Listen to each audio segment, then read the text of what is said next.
Bonjour tout le monde. Bonjour tout le monde. Je suis arrivé à la maison. J'ai pris 2 jours sans faire de vidéo à partir de Osoyoos, parce que c'est une route que je fais plus souvent. Fait que ça me tentait moins là, de faire les vidéos. Puis là, je faisais vraiment juste la route, je me rendais à la maison. C'était comme si mon voyage était terminé. Fait que c'est pour ça que j'ai pas fait de vidéo. De Osoyoos, j'ai pris la route 3 parce que je l'avais jamais faite, là, jusqu'à Princeton. Princeton, j'ai monté jusqu'à Merritt par la 5A. Ensuite, ça tombait à la 97C là, pour sortir à Cache Creek. Super belle route, là, c'était super beau aussi, tout le temps des montagnes. Là. On est au BC, dans la vallée de l'Okanagan pratiquement. Là. Après, fait que là, j'ai dormi proche de Cache Creek, des montagnes un peu aussi. J'ai pris une route, là, j'ai pas payé de camping. Là. Super belle place de camping. Ensuite, de Cache Creek, là, quand je suis parti le matin de là, je me suis rendu jusqu'à Prince-Georges. J'ai dormi à Prince-Georges. Le lendemain, j'ai fait mes commissions que j'avais à faire au Costco. Ensuite, je suis parti de Prince-Georges jusqu'à Kitimat. Je suis arrivé hier à Kitimat. Là, mon Dieu, je suis mêlé d'une journée. On est le mercredi, le 3 juillet 2024. Je suis arrivé à Kitimat hier soir. J'ai pris le temps de dépacter mes choses. Là, je fais mon vidéo aujourd'hui parce que je voulais vous partager un petit peu de. Excusez ma main devant la caméra. Je voulais vous partager un peu un compte rendu de mon voyage. Là. Bon, tout s'est bien passé. Euh, j'ai fait 6045 km en tout. Ça, c'est à partir de Kitimat, juste de Kitimat à Kitimat. 6045 km. J'ai pris 937 litres d'essence. Un coût moyen de l'essence à 1,52 du litre. J'ai converti là, les gallons en litres avec. Puis j'ai converti là, le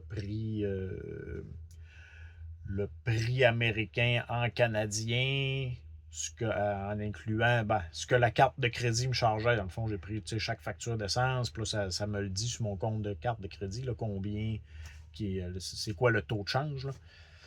Fait que ça me donne un prix moyen du litre 1,52.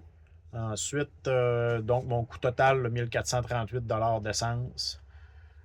Ça me donne une consommation en moyenne pour ce voyage-là de 15,5 litres aux 100 km. C'est pas si mal, c'est pas si mal. J'ai fait pire, j'ai vraiment fait pire. Là, mon dernier voyage, là, j'étais à 17 litres au 100. Là, mon dernier voyage qui était... où je suis allé? Hein? Fargo. Ah, ok. Mon dernier voyage, c'est quand je suis revenu. Je suis parti du Québec avec la vanne, puis je suis revenu ici au mois de mai-avril. Tu vois, là, j'étais à 15,5, c'est comme plus normal. Là. Je trouvais que j'étais haut à 17, je comprenais pas trop pourquoi. Là, je suis revenu à la normale. Fait que c'était ça, c'était juste pour vous faire un petit compte rendu. Là, mon prochain voyage est dans 3 semaines. 3 semaines et quelques jours. Je retourne en Alaska. Cette fois-ci, ça devrait être avec mon coloc qui est un campeur porté de un pick-up. J'ai fait un vidéo avec lui, là, mais là, en tout cas, vu les circonstances, tout ce qui est arrivé, ça a fini que lui a fini son voyage tout seul. Puis moi, je l'ai fait après. Là. Notre prochain voyage qui est prévu, c'est en Alaska dans 3 semaines. Un voyage de 3 semaines encore. On fait le tour de la Yukon et Alaska. Je vais vous tenir au courant de ce voyage-là. Je vais vous faire des petites vidéos. Si c'est pas tous les jours, ça va être à peu près aux 2 jours comme je faisais là, des petites vidéos courtes. Bon, celle-là est un petit peu plus longue, mais là, c'était la fin. Je voulais surtout vous partager un peu là, les coûts d'essence, les kilométrages, puis tout ça. S'il y en a que ça intéresse, ma moyenne depuis que j'ai la vanne, j'ai 79 200 kilos sur ma vanne. Et puis, depuis que j'ai la vanne, j'ai une consommation de 17,08 litres au 100. Ça l'inclut l'hiver. Ça l'inclut que le voyagage en ville. J'ai pas d'autres véhicules. C'est mon seul véhicule. C'est en 2 ans. C'est pas. Ça, c'est vraiment le kilométrage calculé. J'ai un tableau Excel. Là, c'est pas ce que la vanne me donne dans le tableau de bord. Dans le tableau de bord. Là.